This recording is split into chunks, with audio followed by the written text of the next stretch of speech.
여러분 오늘 본문에 보시면은 그냥 37장을 넘어가려고 그랬는데 한번 좀 살펴볼 필요가 있겠다 그래서 말씀을 준비를 했습니다. 1절에 보시면은 4명의 유다 왕의 이름이 나오는 것을 볼 수가 있습니다. 1절을 봐보십시오. 여기 보시면은 4명의 유다 왕이 있습니다. 거기 보시면 짚어볼게요. 요시야 한 사람 나왔죠. 두 번째 시드기야 나왔습니다. 세 번째 요야김이 나왔습니다. 네 번째는 고니아가 왕입니다. 요야킨입니다. 그러니까 이걸 정리를 해보면 이렇습니다. 이렇게 정리해보면 좋겠습니다. 지금 현재 유다 왕 4명이 지금 1절에 나와 있는데요. 16대가 우리가 잘 알고 있는 요시아입니다. 그리고 17대가 여호아하스, 그리고 18대가 우리가 계속해서 살펴보았던 여호야김, 그리고 19대가 요야긴입니다. 요야긴. 그리고 20대가 마지막 왕이거든요. 시드기야. 이렇게 지금 나눠볼 수가 있습니다. 그 중에 지금 현재 왕이 나오는 게 뭐예요? 4명의 왕이 나온 걸 볼 수 있는데 이 왕들의 이름을 통해서 당시 왕권의 흐름을 잘 이해해야 열왕기하, 역대하, 에레미야 등에 나오는 유다의 멸망에 관한 내용들을 우리가 잘 분석을 할 수가 있습니다. 여러분 조금 학문적인 느낌이 들지 모르겠습니다만 이 본문을 좀 놔두고요. 제가 간단하게 좀 짚어드릴 게 좀 있습니다. 목차로 한번 와보십시오. 우리 성경에 보면은 목차가 나오잖아요. 조금 학문적인 느낌이 들긴 합니다만 식구들 다 압니다만 제가 다시 한번 좀 짚어드릴 거니까 요걸 참조를 하시면서 보시면은 그래도 성경을 좀 보기가 좋습니다. 그 목차를 한번 봐보십시오. 목차를 보시면은 성경이 쭉 나와 있는 게 있어요. 구약 전체가 나와 있는 것이 있는데 그냥 간단하게 좀 한번 봐볼게요. 출애굽기를 봐보십시오.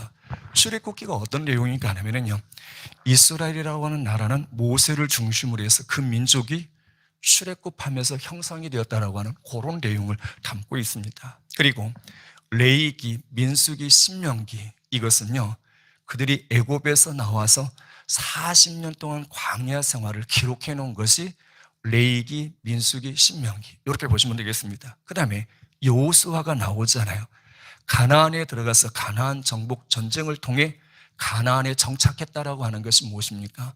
여호수아에 관한 내용입니다. 또 하나 보여주는 것이 사사기와 룻기를 기억하시죠?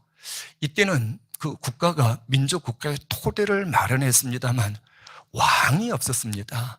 하나님의 대리자였던 사사를 중심으로 신정 정치가 이루어진 것이 무슨 내용인가? 사사기 룻기를 다루고 있습니다. 그리고요, 또 하나 보여주는 사무엘 상하와 그 다음에 열왕기상 앞부분에 보게 되어지면은 사사였던 사무엘이 사울을 초대 왕으로 선택하면서 왕정 정치가 시작이 되어집니다. 그러면서 누가 나오냐면 사울 왕이 나오고 다윗이 나오고 솔로몬 왕이 통일 왕국에 관한 이야기가 기록이 되어 있습니다. 사무엘 상하 열왕기상 앞부분이 이 부분이에요. 자, 그런데 솔로몬이 참 나라를 잘 다스리는 왕으로 기억합니다만 솔로몬이 실정을 합니다. 주전 930년에 나라가 남북으로 갈려져요. 남쪽에는 유다, 북쪽에는 북이스라엘로 두 나라가 동강이 나눠집니다. 그러면서 열왕기 상하는 어떻습니까? 열왕기 상하는 남유다와 북이스라엘 왕들에 관한 이야기들입니다. 열왕기 상하는요, 남유다와 북이스라엘에 대한 왕에 관한 이야기들입니다. 그리고 역대 상하는요, 요를 조금 정리를 해두시면 성경 보기가 흐름이 편하다는 게. 그리고 역대 상하는 어떻습니까? 특별히 남왕국 유다 중심으로 역사가 기록되어져 있는 것을 볼 수가 있어요. 자, 이렇게 제가 지금 솔로몬이 주전 930년에 실정을 해서 두 나라로 나눠졌다고 하는데 북쪽에는 이스라엘 왕조는요 209년 동안 아수르에 의해서 주전 722년에 망하는데 몇 년 동안 나라가 있었냐면 209년 동안 그 나라가 존속을 했습니다. 그런데 놀라운 것은요, 좋은 왕이 하나도 없어요. 한번 봐보세요. 북이스라엘의 왕이 누군가 보십시오. 여로보암, 아합, 바하사, 엘라, 시므리, 오므리, 아합. 누구지? 그 다음에 아하시아인가? 아하시아인가? 아하시아, 이게 좀 헷갈리네요. 예. 그 다음에 요람, 예후. 그 다음에 11번째가 요아하스. 이름이 겹친 사람들이 있어요. 그 다음에 요아스, 여로보암 2세, 스가라, 살룸, 문하셋, 그 다음에 누구지? 부리안? 잘 생각해야 돼요. 하여튼 그 다음에 뭐 배가 호세아 요래예요. 19. 왕 좋은 왕이 북이스라엘이 없어요, 여러분요. 근데 남유다를 또 봐보십시오. 남유다는요 345년 동안 지속이 되어지는데 결국은 20대 왕이 있습니다만 그래도 남유다에는 왕이 좀 괜찮습니다. 거기도 봐보십시오. 르호보암, 아비암, 아사, 여호사밧, 여호람, 아하시아, 아달라, 요아스, 아마사, 우시야, 요담, 아하스, 히스기야, 문하셋, 아몬. 그 다음에 나오는 게 이거예요, 여러분요. 이게요. 16대 요시아가 나오는데 요시아가요 그래도 어떻습니까? 정치를 잘했습니다. 31년 동안 이 통치를 했는데요. 그가 8살에 그가 왕이 오른 내용을 보여주는데 한번 확인해 봐보세요. 열왕기하 22장 1절을 한번 봐보십시오. 자, 열왕기하 22장 1절의 말씀을 봐보십시오. 아예 여러분 열왕기사에다가 줄을 하나 갖다 놔 봐보십시오. 거기에다가 열왕기, 제가 열왕기하고 역대상을 좀 왔다 갔다 좀 해볼게요. 여기 한번 봐보십시오. 열왕기하 22장, 열왕기하 22장. 지금 오늘 말씀을 보시면은요, 어찌 그렇게 오늘 이 시대하고 비슷한가라고 하는 것을 보게 되어질 겁니다. 참 놀랍습니다. 역사가요, 참 놀랍습니다. 역대하 22장 1절을 한번 봐보십시오. 자, 거기에 보시면 요시아에 대해서 이야기를 하고 있어요. 함께 읽어봅니다. 요시아가 왕위에 오를 때 나이가 8세라 예루살렘에서 31년간 다스렸다. 그렇게 됐어요. 왕위에 오를 때가 8살이에요. 그리고 왕으로 있는 기간이 어떻습니까? 31년 있었다라고 이야기합니다. 그런데 여러분 이분에 대해서 뭐라고 이야기하는가 봐보세요. 다시 한번요. 열왕기하 23장 25절 봐보십시오. 23장 25절의 말씀을 한번 봐보세요. 그 뒤에 봐보세요. 23장 25절의 말씀을 봐보세요. 이런 왕이 없어요. 자, 거기 보시면은 23장 25절의 말씀 봐보세요. 함께 읽습니다. 요시아와 같이 마음을 다하며 뜻을 다하며 힘을 다하여 모세의 모든 율법을 따라 여호와께로 돌이킨 왕은 요시아 전에도 없었고 후에도 그와 같은 자가 없었더라 그랬어요. 보니까 요시아는 어떻습니까? 마음을 다하며 뜻을 다하며 힘을 다하여 모세의 모든 율법을 따라 여호와께로 돌이킨 왕은 요시아 전에도 없었고 후에도 없었다라고 그렇게 이야기합니다. 그러니까 어떻습니까? 요시아는 왕들 중에 남유다 왕들 중에서는 그래도 어떻게 해요? 랭킹 위에 올라가는 왕인 것을 보여주고 있어요. 그런데 요시아 이후에는 어떻습니까? 급격히 나라가 무너지는 것을 볼 수가 있습니다. 요시아에게는요 아들이 4명이 있었습니다. 그런데 그 중에 3명이 다 왕이 되는 것을 여러분 보여주고 있어요. 다시 한번 봐보세요. 역대상 3장 15절을 봐보십시오. 역대상 3장 15절을 보시면은요 요시아의 자녀들이 나옵니다. 613페이지 한번 봐보십시오. 613페이지 한번 봐보십시오. 613페이지를 한번 봐보세요. 거기 보시면은 요시아의 아들이 4명이 나오는데 좀 의문이 가는 게 하나가 있기는 해요. 여기 보시면은요 한번 봐보세요.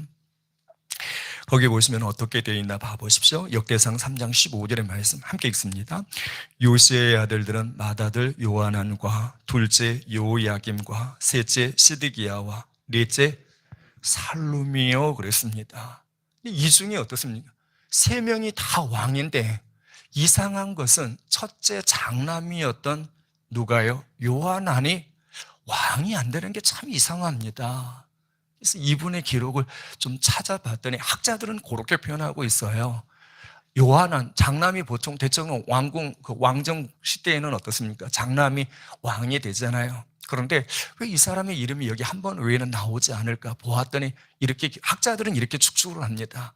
일찍 죽었을 가능성이 있다라는 게.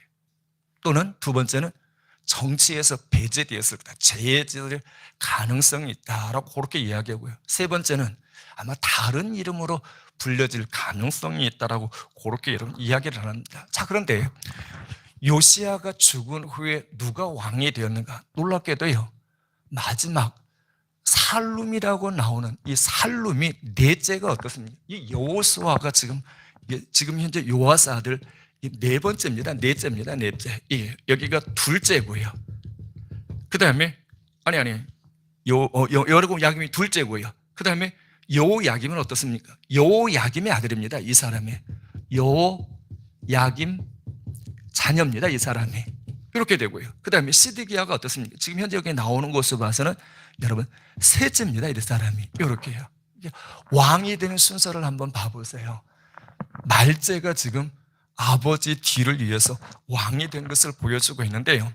살룸이 여호수아와 동일인물이라고 하는 것은 역대하 36장 1절, 요거만 참조만 해보세요. 역대하 36장 1절에 보면은요, 여호아하스가 살룸이라고 하는 동일인물, 이거 하나고요. 열왕기하 왕하 23장 30절의 말씀을 보면 전부 같은 내용을 여러분 다루고 있습니다. 그런데 성경에 보면은 에레미야에서는요, 분명하게 살롬의 이야기가 나오는데 한번 다시 봐보세요. 에레미야 22장 11절 봐보십시오. 에레미야 22장 11절 봐보십시오. 그러니까 역대하 36장 1장이나 열왕기하 23장 30절, 에레미야 22장 11절은 전부 누구를 이야기하면 여호아하스를 이야기하는데 에레미야서에서는 그를 살룸이라고 부르고 있습니다. 1084페이지 한번 다시 봐보세요. 에레미야 22장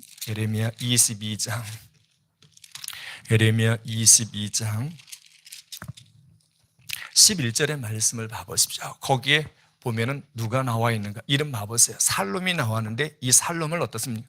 여호아하스 동일 인물로 보고 있습니다. 자, 거기 보시면 함께 읽습니다. 여호와께서 유다 왕 요시야의 아들 곧 그의 아버지 요시야를 이어 왕이 되었다가 이곳에서 나간 살롬에 대하여 이같이 말씀하시라는데 이 살롬을 여호아하스하고 동일 인물로 여러분 보고 있습니다. 예. 세 형제가 그러면은 여기에서 봤을 때 요시야에게는 4명의 아들이 있었는데 세 형제가요, 왕이 되는 역사적인 배경이 있습니다. 이 역사적인 배경을 보려면 당시의 국제 정세를 알아야 되는데요. 당시의 국제 중에서는 강대국인 누가 있으면 애굽, 이집트가 강대국이었고요.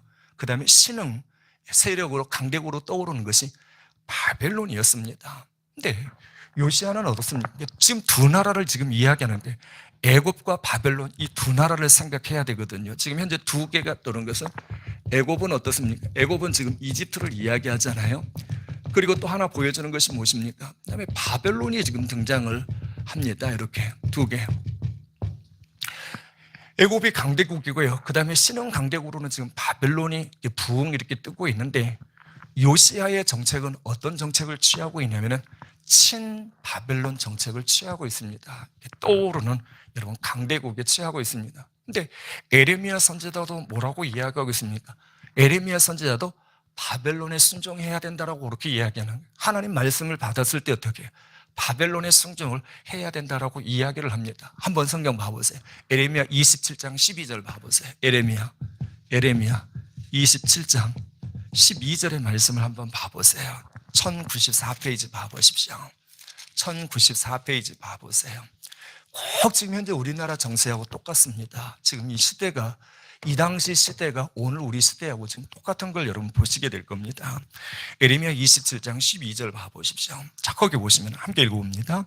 내가 이 모든 말씀대로 유다의 왕 시드기야에게 전하여 이르되 왕과 백성은 바벨론 왕의 몽해를 목에 메고 그의 백성을 섬기소서. 그리하면 사실이라 그랬어요. 산다 그랬어요.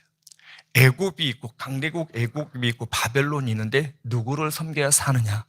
바벨론을 섬겨야 산다. 요시야도 칭 바벨론 정책을 쓰고 있고, 그 다음에 어떻습니까? 에레미야 선지자도 바벨론을 해야 됩니다. 오늘 우리 국가 정세로 치면 어떻습니까?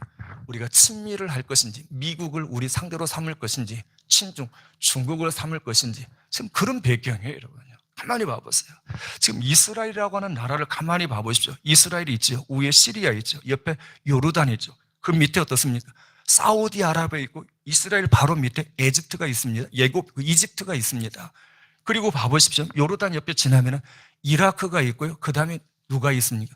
지금 현재 이야기하는, 여러분, 최고 지도자였던 하메네이가 죽었잖아요. 이란이 옆에 있습니다. 이게 페르시아입니다, 여러분요. 베네수엘라의 마루두로도 어떻습니까? 대통령도 이번에 끝나버렸잖아요. 국제 정서가 어떻게 해요? 지금 우리하고 비슷합니다. 이렇게 해요. 흐름을 가만히 봐보세요. 어찌 이렇게 성경이요 이야기하는지, 우리가 어떻게 지금 이런 자세를, 우리가 친일, 친미, 친중 이런 이야기가 나오는데요. 지금 여기에서 보았을 때 어떻게 역사의 교훈을 얻을 것인가? 이게 지금 나라의 향배를 생각하는 것을 보여주면요, 정말 우리가 기도하지 않을 수가 없습니다. 왜요? 나라는 우리 안위와 관계가 되어 있거든요. 여러분이 언제 기도가 가장 긴밀하게 나올까 봐보십시오. 여러분이 편안할 때 하나님 찾는 거하고요, 공고할 때 하나님 찾는 게 똑같을까요? 천만의 말씀입니다. 주여 이랬을 때요, 내가 편안했을 때 주여 이렇게 하는 거하고요, 정말 힘들고 고통스러울 때 주여 이 소리가 똑같을까요? 전 그렇게 생각하지 않습니다. 전 그렇게 생각합니다. 3년 전에 정말 죽음의 고비에 갔을 때 찾는 그 하나님은요, 그냥 제가 평소에 찾는 하나님이 아니었어요. 아, 이제 하늘나라 가는가 보다. 그랬을 때에 3년 전에 여러분 그 아픔 속에서요, 성한 엄마 뭔가 잘못된 것 같아. 내가 잘못되라도 성한 엄마 연명치료하지 마. 부탁했을 때 제가 주여 그렇게 불렀을 때 그 주여와 지금처럼 어떻습니까? 숨도 잘 쉬고요, 잘 먹고 잘 살 때 제가 주여 하는 게 똑같을까요? 똑같을 수가 없습니다. 같을 수가 없습니다. 정말 우리가 지금요, 눈으로 열어서 세계 정서를 봐야 될 상황입니다. 우리가 어떻게 해야 되는가에 따라서 어떻습니까? 나라의 향방이 달라지고요, 백성들이 편안할 수도 있고 고통중에 빠질 수도 있다는 거예요. 근데 참 희한한 것은요, 요시야가 죽게 되어지는데, 요시야가 죽으니까요, 결국은 유다의 몰락이 시작되어지는 것을 볼 수가 있어요. 애고방 느고가 바벨론을 공격하기 위해서 북쪽으로 올라가던 중에 요시야가 이 바로 여러분 애고방 느고를 갖다가 대적을 합니다. 역대하 35장 20절과 24절 봐보십시오. 역대하 35장 20절에서 여러분 24절의 말씀을 보면은 여기서 죽음을 맞이해요. 708페이지 한번 봐보세요. 708페이지 봐보십시오. 708페이지 한번 봐보세요. 자, 거기 보시면은요, 20절 중반절의 말씀을 보시면은 애고방 느고가 유브라데 강가에 갈근 미스를 치러 올라왔으므로 요시야가 나가서 방비하였더니 그랬습니다. 애고방을 여러분 대적하러 나갑니다. 지금 바벨론을 치러 가는데 요시야 왕이 느고 왕을 대적하러 나가요. 그러면서 23절을 봐보십시오. 23절에 보면 어이없는 일이 벌어져요. 활 쏘는 자가 요시야 왕을 쏜지라 왕이 그의 신하들에게 이르되 내가 중상을 입었으니 나를 도와 나가게 하라. 24절 그 부하들이 그를 병거에서 내리게 하고 그의 버금 병거에 태워 예루살렘에 이른 후에 그가 뭐 했다고요? 죽습니다. 그리고 묘실의 장사가 되어지는 것을 볼 수가 있어요. 그러니까 요시야의 죽음은 유다 역사에서 어떻게 해요? 결정적인 전환점을 마르는 것을 볼 수가 있어요. 너무너무 이게 안타까웠던지 역대하 35장 25절에서요. 역대하 35장 25절이죠. 여기죠, 여러분요. 역대하 35장 25절에서 어떻습니까? 에레미야가 여러분 그를 위해서 예가를 지었다라고 이야기를 합니다. 그러면서 몇 대 왕이냐면은 17대 누가 드냐면은 여호아하스가 등장을 합니다. 근데 여호아하스는 몇 개월 동안 왕이에요. 이건 3개월 왕이에요. 3개월 왕이 되어서 몇 개월 동안이에요? 3개월 동안 왕으로 있는 걸 볼 수 있어요. 백성들이 요시야를 갖다가 여호수아 왕으로 세웠거든요. 이 내용이 역대하 36장 1절에 보면은요. 여기 36장 1절에 보면 어떻게 해요? 요시야를 대신해서 네 번째 아들이었던 요아스를 갖다가 왕으로 세웠다라고 이야기했어요. 그런데요, 왕을 세웠는데 애굽 왕 느고가 어떻습니까? 폐위를 시켜버립니다. 그게 2절로 4절의 말씀이에요. 성경을 보시면은요, 2절에서 4절의 내용을 보시면은 어떻습니까? 3개월 만에 여러분 애굽 왕 느고가 폐위시키는 거 보이는데 36장 여러분 2절 하반절 봐보세요. 2절 하반절을 보시면은 3개월이라고 되어 있습니다. 그리고 3절을 보시면은요, 애굽 왕이 폐위를 시켰고요. 폐위를 시키고 나서 4절 하반절을 봐보십시오. 애굽으로 끌고 갑니다. 이유는 무엇입니까?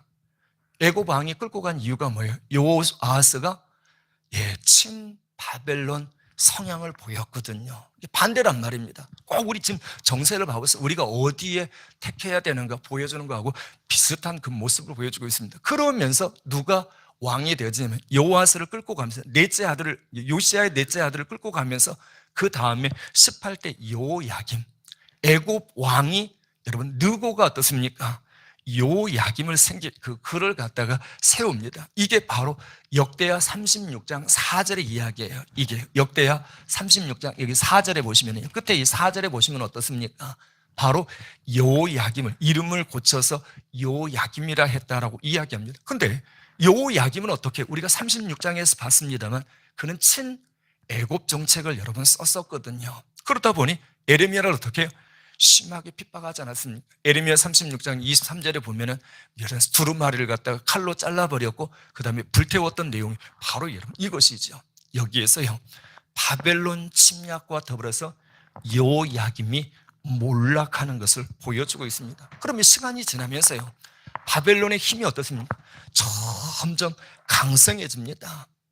바벨론이 느부갓네살을 여러분 침략하겠는데 역대하 36장 여기에서 다시 6절의 말씀을 보게 되어지면은요, 여기에서 너무나 안타까운 모습이 나타나요. 느부갓네살 왕이 치고 어떻습니까? 쇠살로 결박해서 바벨론으로 잡아갔다. 즉 이때부터 뭐가 시대되느냐?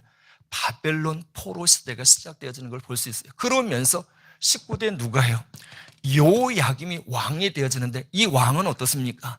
이 왕은 3년 10일, 그러니까 100일 정도 왕이 되어지는 거예요. 또 요야긴은요, 요야긴을 보게 되어지면은요, 이 36장 여러분 9절의 말씀입니다. 거기 보시면은 36장 9절에 보면은 뭐라고 되어 있나 봐보세요. 역대하 36장 9절에 보시면은 8세 왕위에 올랐고 그 다음에 석 달 열흘 동안 다스렸다라고 그렇게 이야기했어요.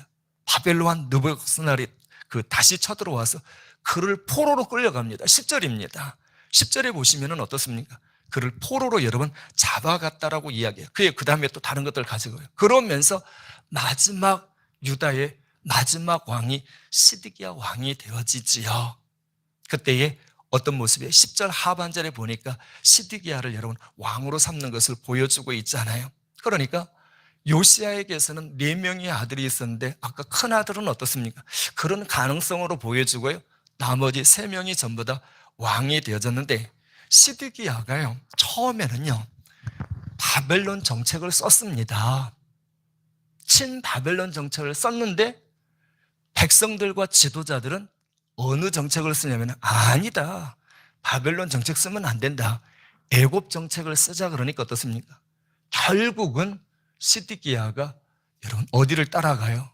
백성들과 그 다음에 지도자들이 친애굽을 해야 된다고 그러니까 따라갔다가 이게 완전히 멸망을 가져옵니다. 이게 지도자가 아주 중요한 부분이 이겁니다. 중심을 잡지 못하면 어떻습니까? 아무리 백성들과 지도자들이 어떻습니까? 그렇게 하더라도 하나님의 말씀이 아니다 그러면 어떻습니까? 그 중심을 잡아야 되는, 이게 쉽지가 않지요. 오늘로 치면 어떻습니까? 성도들이 이렇게 합시다 그러는데 목사가 어떻습니까? 혼자서 딱 중심을 잡고 나가기가 쉽지 않지요. 하나님 말씀을 받았다고 해도 성도들이 이렇게 합시다 그러면 어떻게 해요? 이게 어려운 겁니다. 시드기야가 어떻습니까? 결국은 시민들과 백성들과 지도자들의 말을 따랐다가 결국은 그런 죽게 되어지는데 자녀들이 처참하게 죽습니다. 자녀들이 아버지 보는 앞에서 어떻습니까? 죽음을 당합니다. 얼마나 괴롭겠어요. 내 자식이 지금 내 보는 앞에서 여러분 죽는다 그러면 견딜 수 있겠습니까? 뿐만 아니라요, 시드기야가 여러분 36장, 역대하 36장 12절 봐보세요. 역대하 36장 12절 봐보세요. 참 이게 문제예요. 여기 보시면은요, 16장 36장 12절의 말씀 함께 읽어봅니다. 그의 하나님 여호와 보시기에 악을 행하고 선지자 에레미야가 여호와의 말씀으로 일러도 그 앞에서 겸손하지 아니하며 그랬어요. 시드기야가 하나님 앞에서 악을 행했다. 선지자가 말하는데도 불구하고 어떻습니까? 교만했다라는 겁니다. 그랬더니요, 다시 한번 봐보세요. 38장 에레미야 38장 5절 봐보세요. 에레미야 38장 5절의 말씀 봐보십시오. 이 이야기를 해야 되겠어요. 에레미야 38장 5절 봐보십시오. 에레미야 38장 5절의 말씀 봐보십시오. 함께 읽습니다. 시드기야 왕이 이르되 보라 그가 너희 손안에 있느니라. 왕은 조금도 너희를 거스릴 수 없느니라 하느니라. 그래서 어려워요. 쉬운 성경을 봤더니 이렇게 됐어요. 시드기야 왕이 그들에게 말했습니다. 보시오, 에레미야를 그들 뜻대로 처리하시오. 나는 그대들이 하는 대로 내버려 두겠어요. 선지자 에레미야를 어떻습니까? 당신들 하고 싶은 대로 하라고 그렇게 시드기야가 이야기한 거예요. 악한 왕이 되어버린 거예요, 여러분. 눈치를 지금 뭐 보고 있는 거예요? 백성들의 눈치를 보고 있고, 여러분 그들의 지도자들의 눈치를 보면서 에레미야를 네 마음대로 해라. 뭐 죽이든 살리든 삶아먹든 구워먹든 알아서 하라고 지금 이렇게 이야기한 거예요. 결국은 어떻습니까? 예루살렘이 열왕기하 25장 1절로 7절에 보면 멸망을 하게 되어지는데요. 제가 이야기하다가 지금 다시 성경으로 왔는데요, 시드기야 앞에서 아들들이 처형을 당합니다. 그리고 우리가 잘 알고 있는 것처럼 시드기야는 어떻습니까? 두 눈이 뽑히고요, 바벨론의 포로로 끌려갑니다. 이게 열왕기하 25장 7절의 이야기예요. 열왕기하 25장 7절에 보면은 여러분 지금 제가 말하는 내용이 성경에 기록이 되어 있어요. 30분이 넘었구나. 자, 정리만 제가 간단할게요. 여러분 우리가 여기서 역사의 교훈을 얻어야 될 것이 있습니다. 어떤 교훈을 얻을 게 있습니까? 하나님의 말씀을 거부하면은 나라가 다릅니다. 교훈입니다, 여러분요. 교훈입니다. 네. 어떤 교훈입니까? 하나님의 말씀을 거부하면은, 하나님의 말씀을 거부하면 어떻습니까? 거부하면 나라가 망한다. 네. 나라가 망한다는 거예요. 이게 에레미야 7장 24절에서 보여주는 겁니다. 두 번째 보여주는 메시지 교훈은 무엇입니까? 하나님이 세우신 역사의 흐름을 거스르면은요, 역사 흐름, 하나님이 세우신 역사 흐름을 거부하면 어떻습니까? 거부하면 뭐가 있다는 거예요? 심판이 있다라고 하는 것을 여러분 보여주고 있습니다. 에레미야 27장 8절입니다. 마지막으로 선지자의 말을 무시하는 지도자는 결국은 어떻습니까? 멸망한다라고 하는 걸 보여줍니다. 이게 역대하 36장 16절입니다. 우리 부목사님이 했으면은 저 사람 사학을 전공했으니까 더 좀 더 깊이 다룰 것인데 저는 그냥 하여튼 목회자의 시각에서 봤던 이 부분입니다. 여러분 지금 어떻습니까? 이 시대가 당시 남유다의 16대에서 20대 왕까지 그 모습이나 오늘의 모습과 비교해 보면 어떻게 해요? 다르지가 않아요. 정말 우리가 어떻게 해야 되는가 세워지는 부분, 이 부분이에요. 내일 조금 더 한 번 더 살펴보도록 하겠습니다. 시간이 안 되더라고요, 준비하다 보니까요. 그래서 하여튼 우리가 나라와 민족 지도자를 위해서 기도해야 되는, 지도자가 중요합니다. 대통령이 어떻게 나라를 이끌어가느냐에 따라서 우리가 편안한 생활을 할 수도 있고요, 힘든 생활을 할 수도 있습니다. 그래서 디모데전서 2장 1절로 2절에 보면 어떻습니까? 왕들과 높은 지위에 있는 사람들을 위해서 기도하래. 왜요? 우리가 편안한 생활을 하기 위해서라고 이야기합니다. 여러분 오늘 말씀이 짧은 시간에 이걸 다 하기는 좀 어려웠습니다만, 그러나 이 말씀을 통해서 볼 때 정말 우리가 눈물 뿌려서 나라와 민족을 위해서 기도하지 않으면 오늘 우리들에게 이 나타나는 배경이 어떻습니까? 우리들에게도 이루어질 수 있겠구나, 이렇게 볼 때에 정말 우리가 기도해야 되지 않겠는가? 여러분 기도하십니까? 저 옛날에는 북한 통일을 위해서도 기도했는데 저 북녘 통일을 위해서 기도하십니까? 대통령 여러분 내가 찍었든 안 찍었든 대통령을 위해서 기도하십니까? 기도하셔야 됩니다. 다른 거 아닙니다. 나의 편안을 위해서입니다. 내 후손들을 위해서입니다. 이 은혜가 우리 새벽 식구들 위해 함께 하시기를 주의 이름으로 부탁을 드립니다. 살아계신 하나님 감사합니다. 역사의 교훈을 거스르지 않게 하시옵소서. 하나님의 말씀을 거부하면 나라가 무너지고 하나님이 세우신 역사 흐름을 거스르면 심판이 오는 걸 알았습니다. 선지자의 말을 무시한 지도자는 결국 멸망하는 것을 교훈을 얻게 되어집니다. 말씀을 어려울 때마다 잘 보게 하셔서 그 말씀 속에 우리들에게 주시고자 하는 메시지가 무엇인지를 분별하는 우리 모든 식구들 되게 하옵소서. 감사드리며 예수님의 이름으로 기도드리옵나이다. 아멘.